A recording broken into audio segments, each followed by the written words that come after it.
अस्सलाम वालेकुम dear students, welcome back. Dear students, आज हम क्लास 9th फिज़िक्स का जो टॉपिक सीखेंगे वो टॉपिक हमारे पास है वर्क। जी हाँ डियर स्टूडेंट्स, कॉपी पेन निकालें, नोट्स बनाते जाएं। और आज की वीडियो में हम वर्क को सीखेंगे। वर्क किसको कहते हैं, फिज़िक्स में हम वर्क को कैसे डिफ़ाइन करते हैं, वर्क कैसे कैलकुलेट करते हैं, और बहुत ही इम्पोर्टेंट केसेस जो एमसीक्यूज़ के हवाले से बहुत ही इम्पोर्टेंट है, ठीक है, वो भी हम डिस्कस करेंगे। तो कनेक्ट रहिएगा और वीडियो को लास्ट तक देखिएगा। इंशाल्लाह आज का कॉन्सेप्ट आपका क्लियर। तो डियर स्टूडेंट्स, चलते हैं हम अपने टॉपिक की तरफ, और टॉपिक हमारे पास है वर्क। डियर स्टूडेंट्स, अगर वर्ड को देखें, वर्क वर्ड जो है हमारे पास, इसका मतलब है कोई टास्क, कोई काम, जॉब, ठीक है। अगर फर्ज करें मैं आपसे कहूँ कि भाई आपने पढ़ना है, ठीक है, तो आप पढ़ते रहे 3 घंटे 4 घंटे, मेरी नज़र में आपने बहुत काम किया, बहुत काम किया आपने, ठीक है। ठीक इसी तरीके से मज़दूर जो काम वगैरह करते हैं, ठीक है, तो आपकी नज़र में, मेरी नज़र में मज़दूर ने भी बहुत काम किया। मैं आपको पढ़ा रहा हूँ, ये भी मेरा काम है, आप पढ़ रहे हैं, ये भी काम है। अगर हम इंग्लिश में देखें ग्रामर के लिहाज से, तो वर्ड वर्क का मतलब होता है एक्शन।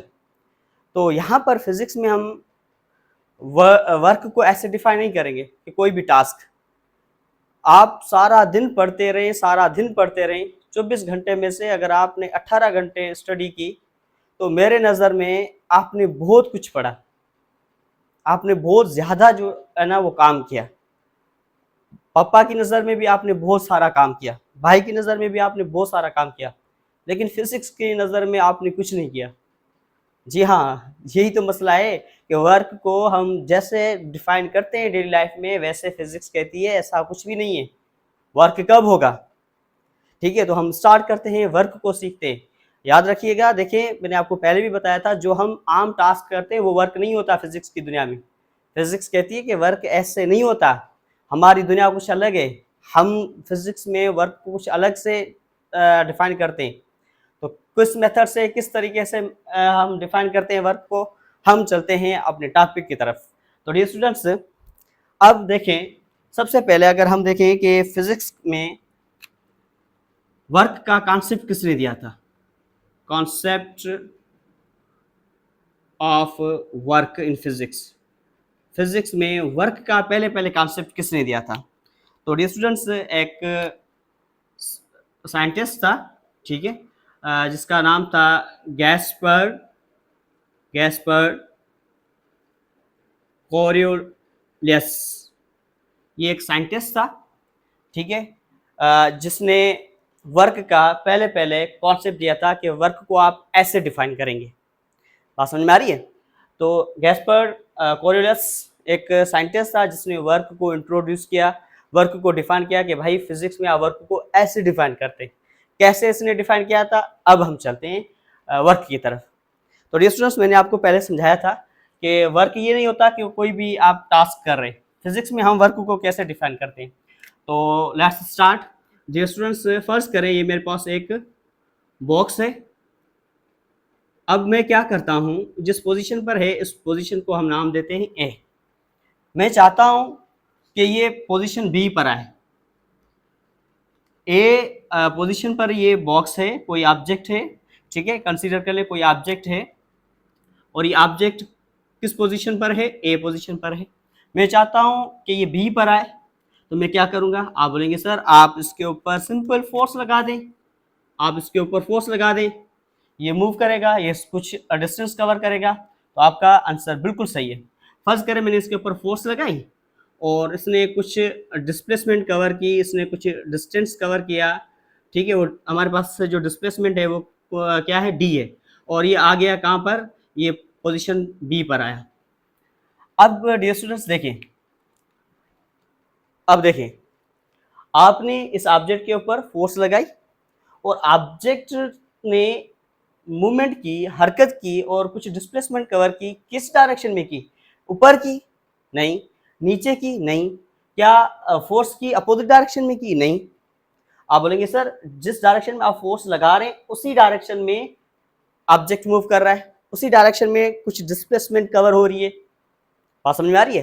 तो वर्क को डिफाइन कैसे करेंगे फिजिक्स में, कि आप एक ऑब्जेक्ट के ऊपर फोर्स अप्लाई करें और फोर्स अप्लाई करने के बाद ऑब्जेक्ट फोर्स की डायरेक्शन में डिस्प्लेसमेंट कवर करे, तो हम कहेंगे वहां पर वर्क डन हुआ है।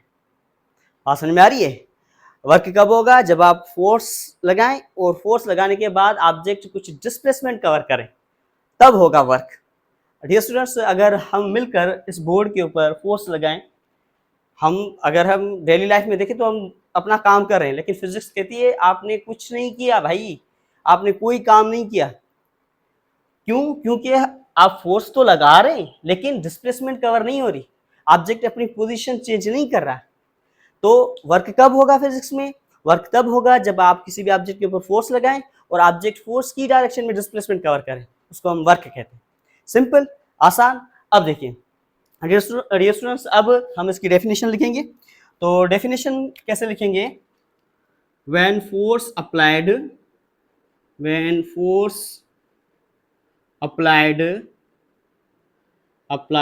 on object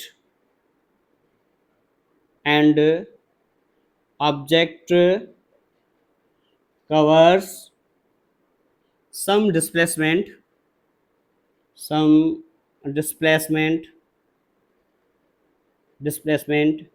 in the direction of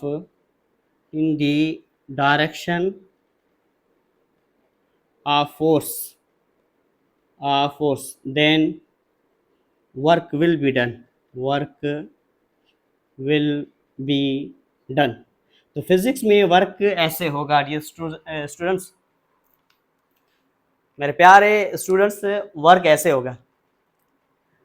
देखिए, आपने फोर्स लगाई, ऑब्जेक्ट ने फोर्स की डायरेक्शन में डिस्प्लेसमेंट कवर की, इस कंडीशन में हम कहेंगे भाई वर्क हुआ है फिजिक्स की दुनिया में। आई बात समझ में? फिजिक्स में हम वर्क को ऐसे हर टास्क को हम वर्क नहीं कहते। वर्क तब होगा जब आप फोर्स अप्लाई करें और ऑब्जेक्ट हम डिस्प्लेसमेंट कवर करें, देन वर्क डन। ठीक है, तो अब हम चलते हैं आगे। उम्मीद है कि डेफिनेशन आपकी क्लियर हो चुकी होगी। ये फर्स्ट डेफिनेशन है, ठीक है। आगे भी डेफिनेशन है, एक और डेफिनेशन में आपको बताऊंगा मैथमेटिकली। ठीक है, तो फर्स्ट आपने डेफिनेशन ये याद करनी है कि आप किसी भी ऑब्जेक्ट के ऊपर फोर्स अप्लाई करें और ऑब्जेक्ट फोर्स की डायरेक्शन में डिस्प्लेसमेंट कवर करें, तो उसको हम क्या कहते हैं? वर्क। ठीक है, अब डियर स्टूडेंट्स देखें, आप मजीद इसके ऊपर फोर्स लगा रहे हैं। ठीक है, आप क्या कर रहे हैं? इसके ऊपर फोर्स लगा रहे हैं ऐसे।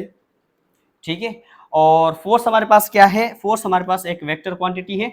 रेजोल्यूशन ऑफ वेक्टर में मैंने आपको समझाया था कि हर एक वेक्टर को आप अगर उसके दो कंपोनेंट्स में तोड़ेंगे तो उसको हम कहते हैं रेजोल्यूशन ऑफ वेक्टर। तो डियर स्टूडेंट्स, यहाँ पर आपने ऐसे फोर्स लगाई, तो फोर्स के बेसिकली दो कंपोनेंट्स होंगे हमारे पास। एक होगा एफ एक्स में और दूसरा होगा एफ वाई में। अब डियर स्टूडेंट्स देखें, यहाँ पर एफ एक्स होगा एफ कॉस ऑफ थीटा, ये मैंने आपको समझाया था रेजोल्यूशन ऑफ वेक्टर में। अगर आपने रेजोल्यूशन ऑफ वेक्टर नहीं सीखा, नहीं पढ़ा, तो मेरा वीडियो आप देखें रेजोल्यूशन ऑफ वेक्टर, वहाँ से इंशाल्लाह आपका कॉन्सेप्ट क्लियर हो जाएगा। देखिए, इसके दो कंपोनेंट्स हैं, हम ऐसे फोर्स लगा रहे हैं, इसका मतलब नहीं एक ही डायरेक्शन में फोर्स एक्ट हो रही है। आई मीन इसके दो कंपोनेंट्स होते हैं, एक एफ एक्स दूसरा एफ वाई। एफ एक्स मतलब एफ कॉस थीटा और एफ वाई का मतलब होता है एफ साइन थीटा। अब डियर स्टूडेंट्स देखें, आप चाहते हैं कि ऑब्जेक्ट आगे जाए, कुछ डिस्प्लेसमेंट कवर करे, हमारा ज्यादा से ज्यादा वर्क हो। बात समझ में आ रही है? तो आप क्या करेंगे? आप कौन सा कंपोनेंट लेंगे? क्या आप एफ साइन थीटा आप ऐसे फोर्स लगाएंगे या आप ऐसे फोर्स लगाएंगे? तो कौन सा जो कंपोनेंट्स है, इसको हम कहते हैं कंपोनेंट्स। ठीक है, कौन सा कंपोनेंट है जो मैक्सिमम ज्यादा से ज्यादा वर्क करवाने में रिस्पॉन्सिबल होगा, जिम्मेदार होगा? तो आप बोलेंगे सर एफ कॉस थीटा। क्यों? क्योंकि अगर आप ऐसे फोर्स लगाएंगे ना, अगर आप ऐसे फोर्स लगाएंगे तो ऑब्जेक्ट ज्यादा से ज्यादा डिस्प्लेसमेंट कवर करेगा, और अगर आप ऐसे फोर्स लगाएंगे तो ज्यादा फोर्स लगानी पड़ेगी और कम डिस्प्लेसमेंट होगी। तो हम चाहते हैं हमारे पास मैक्सिमम वर्क हो, ज्यादा से ज्यादा वर्क हो, तो हम क्या करेंगे? एफ कॉस थीटा लेंगे। तो डियर स्टूडेंट्स देखिए, वर्क को हम मैथमेटिकली कैसे लिखते हैं? तो कौन सा रिस्पॉन्सिबल होगा? एफ कॉस थीटा रिस्पॉन्सिबल होगा। तो डियर स्टूडेंट्स, वर्क बराबर हो जाएगा, वर्क इज इक्वल टू कौन सा रिस्पॉन्सिबल है? F cos theta F cos theta, और दूसरा कुछ डिस्प्लेसमेंट कवर करेगा तो ये हो जाएगा मल्टीप्लाई बाय डिस्प्लेसमेंट, तो F cos theta multiply by D. तो डियर स्टूडेंट्स वर्क का फार्मूला क्या बनेगा, work is equal to F D cos of theta. तो डियर स्टूडेंट्स एक हमारे पास ये फार्मूला है, और इस फार्मूले की मदद से हम वर्क का मैग्नीट्यूड कैलकुलेट कर सकते हैं। डियर स्टूडेंट्स देखें, जब आपके पास फोर्स गिवन हो, डिस्प्लेसमेंट गिवन हो और एंगल गिवन हो, तब आपके पास जो वर्क को कैलकुलेट करने का फार्मूला होगा ये होगा, W क्या है, वर्क है, F क्या है, अप्लाइड फोर्स है, D क्या है, जो ऑब्जेक्ट डिस्प्लेसमेंट कवर कर रहा है, ठीक है। और यहाँ पर देखिए एंगल भी बन रहा है थीटा, ठीक है, थीटा भी बन रहा है, और ये थीटा क्या है, डिस्टेंस थीटा हमारे पास जो थीटा है वो क्या है, एंगल है, angle between displacement and force और डिस्प्लेसमेंट के बीच में जो एंगल है क्या है आपके पास, थीटा। और याद रखिएगा कॉस थीटा रिस्पॉन्सिबल होता है वर्क करवाने में, ठीक है। तो अगर आप चाहते हैं कि मैक्सिमम वर्क हो तो आपने इस वैल्यू को क्या करना है, मिनिमम करना है, ठीक है, 0 तक। जितना आपके पास ये कॉस की वैल्यू कम होगी उतना वर्क मैक्सिमम होगा, ठीक है। अगर आप इस तरफ लेकर जाएंगे इसको, अगर ये मैं ब्लू एरो आपको शो करवाऊं, तो अगर ये जितनी एंगल ज़्यादा होगी ना तो वर्क आपको कम मिलेगा। आप चाहते हैं कि वर्क ज़्यादा हो तो आपने इस एंगल को क्या करना है, डिक्रीज करना है, ठीक है। तो थीटा क्या है, थीटा फोर्स और डिस्प्लेसमेंट के बीच में एंगल है। तो एक फार्मूला कब आप ये फार्मूला अप्लाई करेंगे, जब फोर्स गिवन हो। फर्स्ट कर आपसे पूछ रहा है फोर्स जो है ना 5 न्यूटन किसी भी ऑब्जेक्ट पर एक्ट हो रही है, और ऑब्जेक्ट उस फोर्स की डायरेक्शन में 5 मीटर डिस्प्लेसमेंट कवर कर रहा है, 5 मीटर, और फोर्स और डिस्प्लेसमेंट के बीच में जो एंगल है वो 30 डिग्री है। तो अब यहाँ पर वर्क फाइंड करें तो आपके पास बेटा ये फार्मूला होगा। दूसरा, कभी कभार आपको एंगल नहीं देता, सिर्फ फोर्स और डिस्प्लेसमेंट देता है, तो वहां पर आपके पास फार्मूला होगा। तो डियर स्टूडेंट्स यहाँ पर क्या करेंगे, थीटा अगर रिमूव करेंगे तो यहाँ पर डॉट आएगा, work is equal to F dot D, ठीक है। रेजोल्यूशन ऑफ वेक्टर आपका अगर पढ़ा हो तो ये चीज़ आपको आसानी से समझ में आ सकती है। यहाँ से कॉस थीटा रिमूव करेंगे तो यहाँ पर डॉट आएगा। अब ये फार्मूला वर्क को कैलकुलेट करने में आपको जो है ना हेल्प करेगा, और कब, जब आपके पास फोर्स गिवन हो, डिस्प्लेसमेंट गिवन हो, आपसे वर्क पूछे। तो डियर स्टूडेंट्स आप वर्क को ऐसे भी डिफाइन कर सकते हैं। एक तो आपने डिफाइन ऐसे किया कि आप फोर्स अप्लाई करें और ऑब्जेक्ट कुछ डिस्प्लेसमेंट कवर करे in the direction of force, तब हम कहेंगे वर्क हुआ है। लेकिन यहाँ पर आप ऐसे भी लिख सकते हैं जो वर्क है वो डॉट प्रोडक्ट है, डॉट प्रोडक्ट ऑफ किस किस की dot product, dear students, force and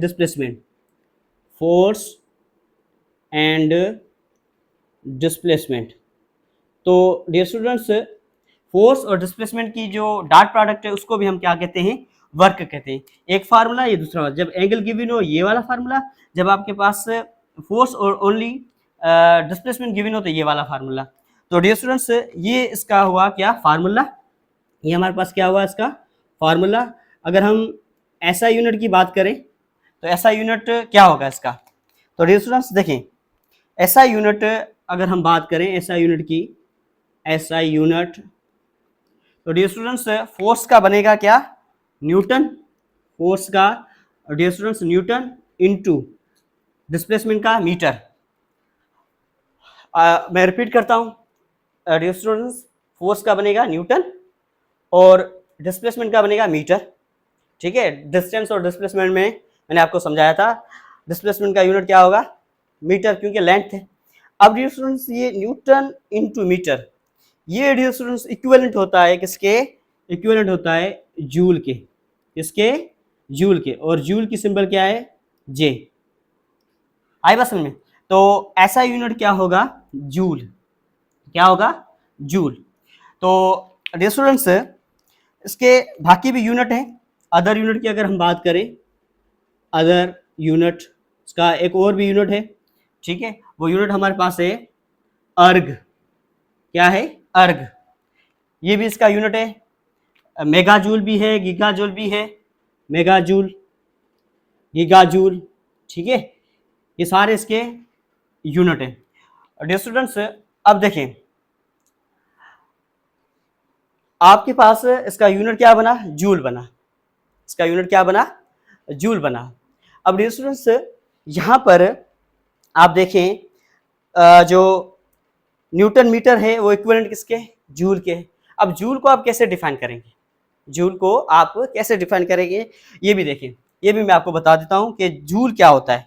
ठीक है, 1 जूल हम ऐसे लिख सकते हैं ना, 1 joule is equal to newton metre, सही है। तो 1 जूल का वर्क कब होगा, ठीक है। अब हम जितना भी मैग्नीट्यूड, जो भी मैग्नीट्यूड कैलकुलेट करेंगे, जितना भी आंसर आएगा वो हम किस में लेंगे, जूल में लेंगे। जूल किसका यूनिट है, वर्क का यूनिट है, और वैसे वर्क का ऐसा यूनिट न्यूटन मीटर है, ये इक्विवेलेंट होता है किसके, जूल के। तो डियर स्टूडेंट्स देखिए, न्यूटन किसका यूनिट है, फोर्स का, मीटर किसका यूनिट है, डिस्प्लेसमेंट का, ठीक है। तो अब डियर स्टूडेंट्स 1 जूल वर्क कब होगा, 1 जूल का वर्क कब होगा।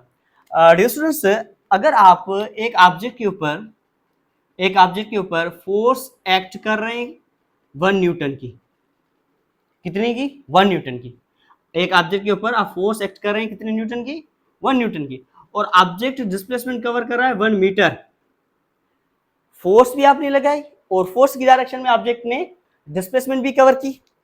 गर्मी बहुत है, ठीक है, आपकी मोहब्बत के लिए हम ये वीडियो बना रहे हैं, तो काइंडली हमें सपोर्ट कीजिएगा, ठीक है। अगर आपको चीज़ें समझ में आ रही है तो सपोर्ट हमें ज़रूर करें, ठीक है, ताकि हमें भी वो अप्रिसिएशन मिले और हम आपके लिए वीडियो बनाते रहें, और दुआ करें कि अल्लाह सेहत भी दे और हम आपकी खिदमत में ये वीडियो बनाते रहेंगे, ठीक है। और हमें जो है ना वो आप सिर्फ सपोर्ट करें।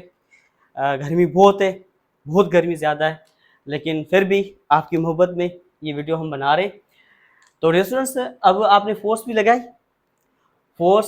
लगाई और ऑब्जेक्ट ने डिस्प्लेसमेंट भी कवर की, तो यहाँ पर वर्क तो होगा, ठीक है। तो अगर आप किसी भी ऑब्जेक्ट के ऊपर फोर्स 1 न्यूटन की लगा रहे हैं और ऑब्जेक्ट 1 मीटर डिस्प्लेसमेंट कवर करता है, तो हम कहेंगे वहाँ पर जो वर्क होगा वो 1 जूल का होगा। बात समझ में आ रही है? आई रिपीट अगेन, अगर फोर्स आप लगा रहे हैं 1 न्यूटन की, ठीक है, और आप डिस्प्लेसमेंट, वहां पर ऑब्जेक्ट डिस्प्लेसमेंट कवर कर रहा है 1 मीटर, तो वहां पर जो वर्क होगा डियर स्टूडेंट्स वो होगा 1 जूल का। आई बात समझ में? तो डियर स्टूडेंट्स ये छोटा कॉन्सेप्ट किसका था, वर्क का। अब हम आगे चलते हैं, बहुत ही इंपॉर्टेंट एमसीक्यूज और बहुत ही आप यूँ समझें कि मेन जो इसके पॉइंट्स हैं जो आते रहते हैं बोर्ड में, तो वो हम डिस्कस करते हैं कि वर्क मैक्सिमम कब होगा, ज़्यादा से ज़्यादा वर्क कब होगा, और मिनिमम कब होगा, नेगेटिव कब होगा। तो डियर स्टूडेंट्स अब चलते हैं हम किसके तरफ, जो इम्पोर्टेंट एमसीक्यूज हैं उसके तरफ। डियर स्टूडेंट्स आप देखें 1 जूल किसके बराबर होता है, न्यूटन मीटर के, ठीक है। तो अगर हम इसका अदर यूनिट क्या था, अर्ग, अगर हम बात करें तो 1 जूल में डियर स्टूडेंट्स 1 जूल में 10 की पावर 7 अर्ग आते हैं, 10 की पावर 7 अर्ग आते हैं, या हम सिंपल कहें कि 1 अर्ग, एक अर्ग में 1 अर्ग इज इक्वल टू 10 की पावर -7 जूल। यहाँ पर मल्टीप्लायर है, यहाँ के क्या डिवाइड को अगर आप इन्वर्स करेंगे तो एक अर्ग किसके बराबर हो जाएगा, 10 की पावर -7 जूल। तो 1 जूल के अंदर 10 की पावर 7 अर्ग आते हैं और एक अर्ग में 10 की पावर -7 जूल आते हैं। 1 जूल किसके बराबर है, न्यूटन मीटर के। और न्यूटन मीटर को मैंने कैसे डिफाइन किया, 1 जूल को, या आप किसी भी ऑब्जेक्ट के ऊपर 1 न्यूटन की फोर्स एक्ट करें और ऑब्जेक्ट डिस्प्लेसमेंट कवर करे 1 मीटर, तो वहाँ पर जो वर्क होगा वो होगा 1 जूल का, ठीक है। अब डियर स्टूडेंट्स हम चलते हैं जो हमारे इंपॉर्टेंट पॉइंट्स हैं उसकी तरफ। एमसीक्यूज के हवाले से भी देखें तो भी इंपॉर्टेंट है एमसीक्यूज, ठीक है।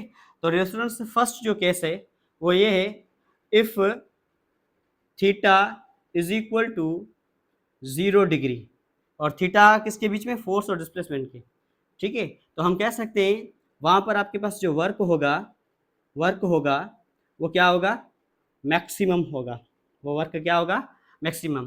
क्यों? क्योंकि dear students W is equal to F D cos of theta, तो W is equal to F D cos cos zero dear students किसके बराबर होता है, 1 के, तो W is equal to F D. तो यहाँ पर आपको देखें वर्क मैक्सिमम मिल रहा है। तो अगर आप थीटा 0 डिग्री रखेंगे तो वर्क आपको क्या मिलेगा, मैक्सिमम। केस नंबर 2 है, if theta is equal to 180, अगर थीटा आपके पास 180 है तो डियर स्टूडेंट्स वहाँ पर वर्क जो होगा वो आपके पास नेगेटिव होगा, याद रखिएगा, ठीक है। अगर आप कॉस कॉस 0 डिग्री किसके बराबर, 1 के, कॉस 180 बराबर होता है -1 के, और कॉस 90 बराबर होता है 0 के। तो dear students case number 3, if theta is equal to 90 degree then work आपका क्या होगा, वर्क 0 के बराबर होगा, वहां पर वर्क क्या होगा, 0 होगा। तो डियर स्टूडेंट्स देखें, अगर थीटा 0 डिग्री, फोर्स और डिस्प्लेसमेंट के बीच में जो एंगल 0 डिग्री होगा, मतलब फोर्स भी ऐसे एक्ट होगी, सही है, और डिस्प्लेसमेंट भी ऐसे होगी, दोनों पैरेलल होंगे, तो वहां पर वर्क मैक्सिमम होगा।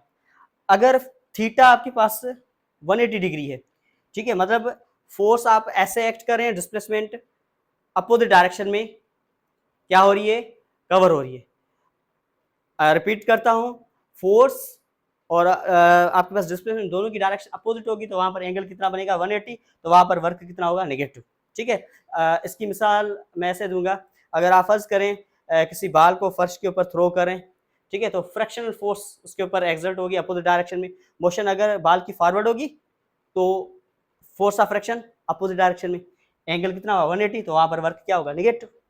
और अगर फर्ज करें थीटा आपके पास 90 है, मतलब फोर्स और डिस्प्लेसमेंट इस डायरेक्शन में, फोर्स आप फर्ज करें ऐसे ऐसे एक्ट हो रही है, तो आपके पास एंगल कितना बनेगा, 90, और वहां पर वर्क कितना होगा, 0, क्योंकि यहाँ पर कॉस, अगर आप कॉस थीटा की जगह पर 90 रखेंगे तो ये पूरा 0 के बराबर हो जाएगा, 0 अगर इसके साथ मल्टीप्लाई होगा तो आंसर क्या आएगा, 0 आएगा। तो डियर स्टूडेंट्स, अगर थीटा 0 तो वर्क मैक्सिमम, अगर थीटा 180 तो वर्क नेगेटिव, अगर थीटा 90 तो वर्क 0।